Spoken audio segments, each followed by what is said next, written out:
여보, 이 고기 어디서 났어? 저는 떨리는 손으로 아내의 팔을 붙잡았습니다. 왜 그래요, 당신? 항상 사오던 그 정육점이에요. 아내의 목소리는 너무나 평온했습니다. 마치 아무 일도 없다는 듯이. 그 순간 저는 깨달았습니다. 지난 3년간 저는 단 한 번도 제대로 된 고기를 먹어본 적이 없었다는 걸. 당신, 날 죽이려고 했던 거야? 침묵.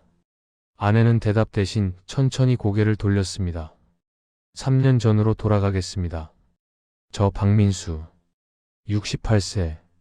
서울 노원구의 조용한 아파트 단지에서 아내 김영희, 65세와 단둘이 살고 있었습니다. 자식들은 모두 분가했고 저는 공무원 연금으로 넉넉지는 않지만 그럭저럭 편안한 노후를 보내고 있었습니다. 아침 7시. 아내의 부르는 소리에 저는 침대에서 일어났습니다. 식탁에는 늘 그렇듯 정갈하게 차려진 아침상이 있었죠. 된장찌개, 김치, 계란말이, 그리고 빠지지 않는 불고기 한 접시. 오늘 고기 진짜 싱싱하네. 어디서 샀어? 아파트 앞 새로 생긴 정육점이요. 행복 정육점이라고. 완전 싸더라고요. 아내는 환하게 웃으며 대답했습니다. 저는 고기 한 점을 입에 넣었습니다. 괜찮네. 부드럽고 고소했습니다. 값도 싸다니 좋은 곳을 찾았구나 싶었죠. 그날 이후 우리 집 식탁에는 매일같이 그 정육점 고기가 올라왔습니다. 불고기 제육볶음, 소불고기, 닭볶음탕. 아내는 거의 이틀에 한 번씩 그 정육점을 들렀습니다. 저는 아내가 장을 보러 가는 게 대견하기까지 했습니다. 나이 들어도 살림을 이렇게 꼼꼼히 챙기다니. 그렇게 6개월이 흘렀습니다. 어느 날이었습니다. 식사 중에 갑자기 속이 메스꺼웠습니다. 아내는 서둘러 소화제를 가져다 주었습니다. 저는 이상하다고 생각했습니다. 요즘 들어 자꾸 속이 안 좋았거든요. 나이 탓인가? 그냥 그렇게 넘겼습니다. 하지만 증상은 계속되었습니다. 2달 후 저는 병원을 찾았습니다. 의사는 심각한 표정으로 모니터를 가리켰습니다.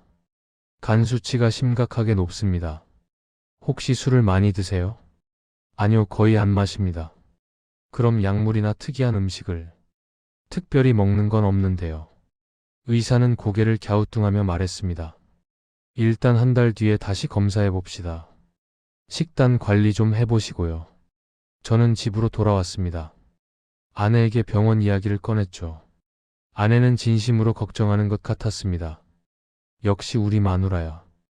저는 아내를 믿었습니다. 그날 저녁 식탁에는 또다시 고기가 올라왔습니다. 여보, 의사가 식단 관리하래서 고기는 좀 줄이는 게 어때? 이건 괜찮아요. 정육점 사장님이 건강에 특별히 좋다고 추천해 준 거예요. 저지방 부위래요. 그래? 그럼 됐고. 저는 아내의 말을 의심 없이 믿었습니다. 고기를 입에 넣었죠. 이상하게 요즘 고기에서 쓴맛이 나는 것 같은데. 하지만 저는 나이 탓으로 돌리고 말았습니다. 한 달이 더 지났습니다. 재검사 날이었습니다. 박민수 씨 상태가 더 나빠졌어요. 의사의 표정이 어느 때보다 심각했습니다. 이건 단순한 간 기능 저하가 아닙니다.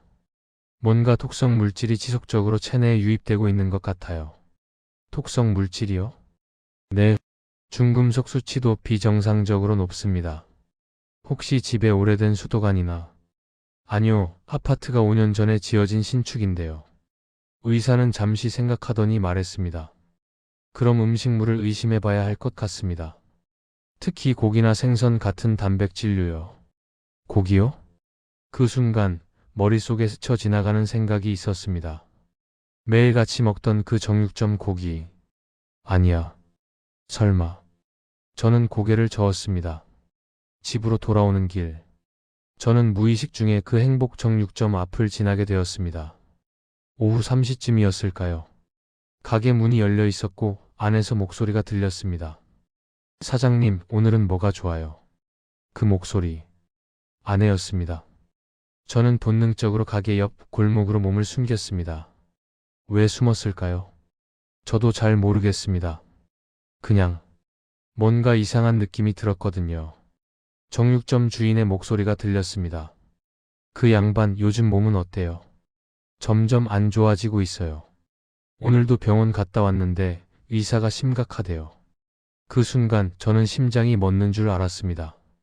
점점 안 좋아지고 있다고? 아내의 목소리에는 슬픔이 없었습니다. 오히려 담담했습니다. 마치 예정된 일정을 확인하듯이. 그럼 이제 슬슬 준비해야겠네요. 네. 근데 사장님 정말 괜찮을까요? 나중에 문제 되는 거 아니에요. 걱정 마세요. 이렇게 서서히 하면 아무도 몰라요. 다 자연사로 처리되니까. 저는 그 자리에서 얼어붙었습니다. 뭐라고? 자연사? 내가 자연사를 당한다고? 그래도 30년을 같이 산 사람인데. 그러게요. 근데 사모님도 이제 인생 즐기셔야죠. 그 양반 없으면 보험금도 나오고 우리 둘이. 더 이상 듣지 못했습니다. 저는 비틀거리며 그 자리를 벗어났습니다. 집으로 돌아오는 길. 다리에 힘이 하나도 없었습니다. 아내가 날 죽이려고 한다고? 30년을 함께 산 사람이? 현관문을 열고 들어갔습니다. 아내는 환한 미소로 저를 맞이했습니다. 그 미소가 처음으로 소름 끼치게 느껴졌습니다. 저는 방으로 들어가 문을 닫았습니다. 그리고 침대에 주저앉았습니다. 증거가 필요해. 확실한 증거가. 하지만 어떻게? 일단 고기를 먹는 척하면서 검사를 맡겨봐야겠어. 그날 저녁 식탁에는 역시나 고기가 올라왔습니다. 저는 고기를 입에 넣는 척하면서 재빨리 냅킨에 싸서 주머니에 넣었습니다. 다음 날 아침 저는 주머니에 넣어둔 고기를 꺼내 비닐봉지에 담았습니다. 그리고 인터넷을 검색했습니다. 식품 성분 분석 업체 몇 군데를 알아보니 개인도 의뢰할 수 있는 곳이 있었습니다. 어떤 항목을 검사하시겠습니까? 중금속, 톡성 물질, 전부 다요. 네? 전부요? 그럼 비용이 꽤 괜찮습니다. 얼마든지 낼 테니 정확하게 검사해 주세요. 담당자는 고개를 끄덕이며 샘플을 받았습니다. 일주일 후. 그 일주일이 1년처럼 길게 느껴졌습니다. 저는 아내의 일거수일투족을 관찰했습니다. 매일 오후 3시쯤 아내는 장을 보러 나갔습니다. 그리고 반드시 그 행복 정육점에 들렀죠. 저는 멀리서 지켜봤습니다. 사모님, 오늘은 이거 드셔보세요. 특별히 처리한 거예요. 고마워요, 사장님. 근데 정말 안 들키겠죠? 걱정 마세요. 이미 이 방법으로 3명이나. 3명? 나 말고도 다른 피해자가 있다는 건가? 이 악당들. 일주일 후. 분석 결과가 나왔습니다. 담당자의 얼굴이 창백했습니다. 이 고기에서 비소 성분이 검출됐습니다. 그것도 상당량이요. 비소요? 네, 쥐약에 들어가는 성분이에요. 소량씩 지속적으로 섭취하면 간 기능이 서서히 망가집니다. 그리고 결국 죽는다는 거죠? 네, 저는 검사 결과지를 받아들었습니다. 손이 떨렸습니다. 역시 아내가 날 죽이려고 했어. 하지만 이것만으로는 부족했습니다. 아내가 의도적으로 독이 든 고기를 가져왔다는 걸 증명해야 했으니까요. 저는 계획을 세웠습니다. 첫째, 정육점과 아내의 관계를 녹음한다. 둘째, 정육점 주인의 정체를 파악한다. 셋째, 다른 피해자가 있는지 확인한다. 저는 인터넷으로 소형 녹음기를 주문했습니다. 요즘 세상은 참 편리합니다. 버튼만 한 녹음기가 있더군요. 녹음기가 도착한 날, 저는 아내가 장 보러 가기 전에 그녀의 가방에 몰래 녹음기를 넣었습니다. 여보, 다녀올게요. 그래, 조심해서. 저는 평소처럼 태연하게 인사했습니다. 그리고 아내가 나간 뒤 저도 재빨리 나가 그녀를 미행했습니다. 행복 정육점. 아내는 어김없이 그곳으로 들어갔습니다. 저는 가게 뒤편 골목에 숨어서 지켜봤습니다. 30분쯤 지났을까요? 아내가 나왔습니다. 손에는 익숙한 정육점 비닐봉지가 들려 있었죠. 저는 서둘러 집으로 돌아왔습니다. 아내가 돌아오기 전에 녹음기를 회수해야 했으니까요. 아내가 현관문을 여는 소리가 들렸습니다. 여보, 왔어요. 그래, 오늘은 뭐 샀어? 완전 좋은 거 샀어요. 오늘 저녁 기대하세요. 저는 억지로 웃음을 지었습니다. 밤이 되었습니다. 아내가 잠든 뒤 저는 조심스럽게 녹음기를 꺼내 이어폰을 꽂았습니다. 사모님, 오늘도 오셨네요. 네, 사장님. 요즘 그 사람 상태가 어떤지 아세요? 알죠. 제가 매번 사모님한테 특별 제작 고기 드리잖아요. 근데요, 사장님. 우리 언제쯤 같이 살 수 있을까요? 조금만 더 기다려요. 그 양반 없어지면 보험금 나오잖아요. 5억이면 우리 둘이 남은 인생 편하게 살 수 있어요. 근데 가끔 미안해요. 30년을 같이 산 사람인데. 에이, 그런 소리 하지 마요. 사모님도 알잖아요. 그 양반이 결혼 초부터 사모님을 얼마나 무시했는지. 그건 맞아요. 맨날 당신은 아무것도 모른다. 집안일이나 해. 나도 대학 나온 사람인데. 그러니까요. 이제 사모님도 행복할 자격이 있어요. 그러니까 조금만 더 참아요. 알겠어요, 사장님. 사랑해요. 나도요, 영희씨. 녹음이 끝났습니다. 저는 이어폰을 빼고 한동안 멍하니 앉아 있었습니다. 영희야. 내가 그렇게 당신을 무시했나. 결혼 초. 저는 가부장적인 집안에서 자랐습니다. 아버지는 늘 어머니에게 여자는 집안일이나 해라고 말했죠. 저도 모르게 그렇게 아내를 대했던 것 같습니다. 하지만 그게 날 죽여도 되는 이유가 되나요? 저는 주먹을 불끈 쥐었습니다. 아니야. 나도 잘못했지만 이건 명백한 살인이야. 다음 날, 저는 행복정육점 주인의 정체를 알아보기로 했습니다. 가게 간판에는 대표 박철수라고 적혀 있었습니다. 저는 인터넷으로 그의 이름을 검색했습니다. 놀랍게도 그는 10년 전 사기죄로 수배된 전과자였습니다. 이런 인간이 정육점을 운영한다고? 더 놀라운 건 그의 전과 내용이었습니다. 미망인 대상 보험금 사기. 그는 외로운 중년 여성들에게 접근해서 그들의 남편을 제거하고 보험금을 나눠 가진 전력이 있었습니다. 이미 2건의 유사 사례가 있었죠. 그럼 아내도 이 자의 먹잇감이 된 거야? 아니, 아내도 공범이지. 저는 더 깊이 조사했습니다. 그러다 우연히 같은 아파트 단지 게시판에서 이상한 글을 발견했습니다. 남편이 갑자기 사망했습니다. 혹시 비슷한 일 겪으신 분 계신가요? 작성자는 같은 동에 사는 이순희 씨였습니다. 저는 댓글을 남겼습니다. 이순희님, 혹시 남편분이 어떤 증상으로 돌아가셨는지 여쭤봐도 될까요? 저도 비슷한 상황이라. 다음날 답글이 달렸습니다. 간 기능 이상이었어요. 의사는 원인 불명이라고 했고, 너무 갑작스러워서 아직도 믿기지 않아요.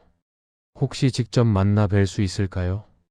저는 그녀와 만나기로 약속했습니다. 카페에서 만난 이순희 씨. 60대 중반쯤 되어 보이는 여성이었습니다. 눈가가 빨개져 있었죠. 제 남편이 돌아가신 지 석 달이 됐어요. 그녀는 울먹이며 말을 이었습니다. 의사는 간경화라고 했는데 남편은 술도 안 마셨어요. 건강검진도 매년 받았는데 혹시 어디서 고기를 사 드셨나요? 제 질문에 그녀는 눈을 크게 떴습니다. 어떻게 아세요? 맞아요, 행복정육점에서. 역시 저는 제가 알아낸 모든 것을 그녀에게 말했습니다. 정육점 주인의 전과 독이 든 고기, 아내와의 녹음 내용까지. 그녀는 점점 얼굴이 창백해졌습니다. 그럼 제 남편도? 확실하진 않지만 가능성이 높습니다. 세상에. 그녀는 한동안 말을 잇지 못했습니다. 저도 증거가 있어요. 네? 남편이 돌아가시기 한 달 전쯤 이상한 걸 발견했어요. 그녀는 가방에서 낡은 수첩을 꺼냈습니다. 이게 남편 수첩인데요. 여기 보세요. 수첩에는 이렇게 적혀 있었습니다. 행복정육점 마이너스 박철수 마이너스 의심됨. 영희와 자주 통화. 영희요? 네, 우리 아파트 부녀회장이에요. 김영희 씨. 제 아내였습니다. 남편이 이 수첩을 남기고 돌아가셨어요. 무슨 뜻인지 몰랐는데 저는 모든 퍼즐이 맞춰지는 걸 느꼈습니다. 아내가 부녀회장 자격으로 다른 집 여성들을 정육점으로 유인하고 박철수는 그들의 남편을 제거하는 거야. 이순희 씨, 우리 같이 이 일을 끝까지 파헤칩시다. 네. 제발요. 제 남편의 억울함을 풀어주세요. 우리는 동맹이 되었습니다. 일주일 후, 저희는 더 많은 증거를 모았습니다. 정육점 주변에 CCTV가 있었고, 우리는 관리사무소를 통해 영상을 확보했습니다. 영상에는 아내와 박철수가 가게 뒷문으로 들어가는 모습이 여러 번 찍혀 있었습니다. 그리고 가장 결정적인 장면, 박철수가 검은 봉지를 아내에게 건네는 모습이었습니다. 그 봉지에서 뭔가 액체가 새어나오고 있었죠. 아마 톡국물일 거야. 저는 이제 경찰에 신고할 준비를 했습니다. 모든 증거를 USB에 담았습니다. 녹음 파일, 고기 성분 분석 결과, CCTV 영상, 이순희 씨의 증언까지. 내일 아침 경찰서에 가는 거야. 저는 USB를 서랍 깊숙이 숨겼습니다. 그날 밤, 여보 내일 뭐 하세요? 아내가 물었습니다. 응? 그냥 친구 만나려고. 그래요? 요즘 자주 나가시네요. 어디 아픈 데는 없고요. 괜찮아. 아내는 의미심장한 미소를 지으며 말했습니다. 다행이네요. 그럼 오늘 저녁은 특별히 맛있는 걸로 준비할게요. 그날 저녁, 식탁에는 평소보다 훨씬 많은 양의 고기가 올라왔습니다. 여보 이게 다 뭐예요? 오늘이 우리 결혼 기념일 30주년이잖아요. 깜빡했어요. 저는 멍하니 달력을 봤습니다. 정말이었습니다. 아, 미안. 깜빡했네. 괜찮아요. 대신 오늘은 제가 정성껏 준비한 거 많이 드세요. 아내는 계속 고기를 제 접시에 담아줬습니다. 왜 안 드세요? 맛없어요? 아니, 저는 고기를 입에 넣는 척하면서 재빨리 휴지에 뱉어냈습니다. 그 순간, 당신 지금 뭐 하는 거예요? 아내의 목소리가 차갑게 식었습니다. 저는 깜짝 놀라 고개를 들었습니다. 아내가 저를 빤히 쳐다보고 있었습니다. 그 눈빛에는 어떤 감정도 없었습니다. 저는 식은 땀이 흘렀습니다. 아내는 서랍에서 뭔가를 꺼냈습니다. 바로 제가 숨겨둔 USB였습니다. 어떻게? 30년을 같이 산 사람인데 당신이 뭘 숨기는지 모를 것 같아요. 아내는 USB를 손바닥 위에 올려놓고 빙그레 웃었습니다. 당신 다 안 거죠? 이제 어쩔 거예요, 당신? 순간 저는 공포를 느꼈습니다. 저를 바라보는 아내의 눈빛이 완전히 낯선 사람 같았으니까요. 영희야, 우리 이야기 좀 하자. 이야기요? 30년간 나한테 한 게 뭐예요? 밥이나 해, 집이나 봐. 나도 대학 나왔어요. 나도 꿈이 있었다고요. 아내의 목소리가 점점 높아졌습니다. 결혼하고 나서 내 인생은 없었어요. 오직 당신과 애들만 챙기며 살았죠. 그런데 당신은 단 한 번도 날 인정해 준 적이 없어요. 미안해. 내가 잘못했어. 이제 와서 미안하다고? 웃기지 마요. 아내는 테이블을 쾅 내리쳤습니다. 나도 이제 내 인생 살 거예요. 박철수 씨와 함께. 영희야, 그 사람은 사기꾼이야. 전과자라고. 알아요. 그래도 상관없어요. 적어도 그 사람은 날 여자로 봐줬으니까. 저는 말문이 막혔습니다. 당신, 정말 날 죽이려고 했던 거야? 네. 아내는 담담하게 대답했습니다. 처음엔 그럴 생각 없었어요. 그냥 박철수 씨를 만나서 위로받는 정도였죠. 근데 그 사람이 제안했어요. 우리 같이 새 인생 살자고. 그래서 날 죽이기로 한 거야? 당신이 없으면 보험금 5억이 나와요. 그 돈이면 우리 둘이 충분히. 5억. 돈 때문에 날? 저는 허탈하게 웃었습니다. 영희야, 그 돈 내가 쓸 수 있을 것 같아? 무슨 소리예요? 박철수는 이미 같은 수법으로 2명을 죽였어.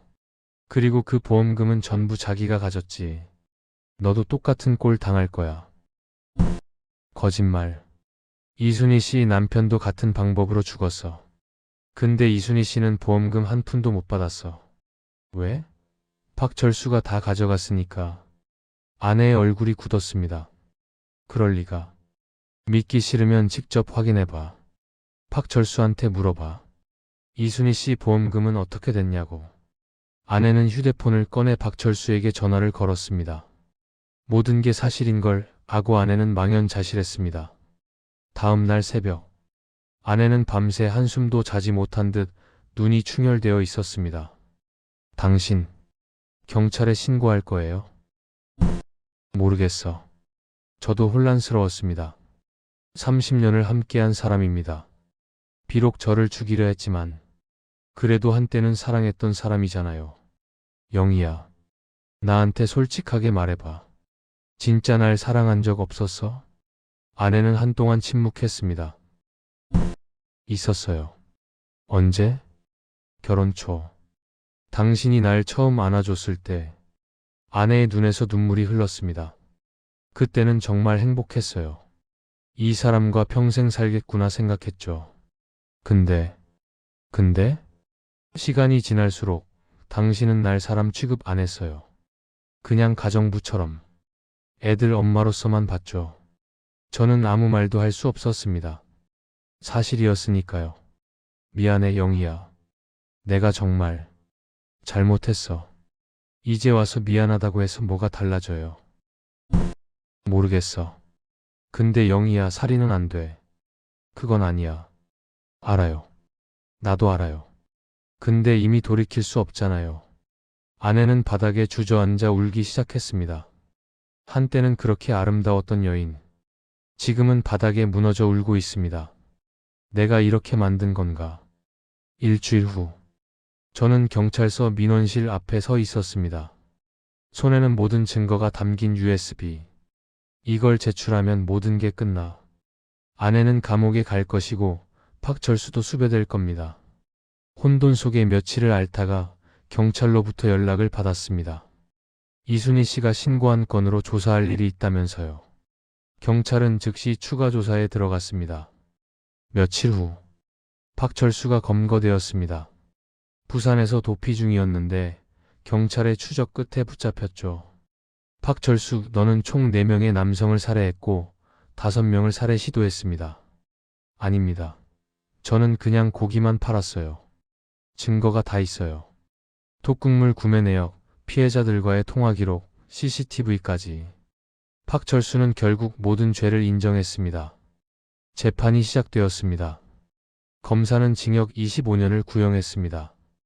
피고인 김영희는 남편을 살해하려 했고 다른 여성들에게도 동일한 범죄를 교사했습니다. 이는 명백한 살인 미수 및 살인 교사죄입니다. 변호사는 선처를 호소했습니다. 피고인은 30년간 가정폭력과 정서적 학대에 시달렸습니다. 이는 정상 참작 사유가 될 수 있습니다. 하지만 판사는 냉정했습니다. 아무리 그래도 살인은 정당화될 수 없습니다. 피고인 김영희 징역 15년을 선고합니다. 아내는 고개를 떨구었습니다. 저는 방청석에서 그 모습을 지켜봤습니다. 15년. 아내가 나올 때쯤이면 우리 둘 다 80이 넘어 있겠죠. 재판이 끝나고 저는 아내와 잠깐 면회할 수 있었습니다. 영희야. 뭐요? 미안해. 내가 당신을 더 잘 대했어야 했는데 이제 와서 그런 말 해봐야 소용없잖아요. 알아. 근데 그래도 하고 싶었어. 아내는 잠시 침묵하다가 말했습니다. 당신 건강 챙기세요. 간 나빠진 거 치료 잘 받고. 너도 안에서 건강해. 네. 그게 우리의 마지막 대화였습니다.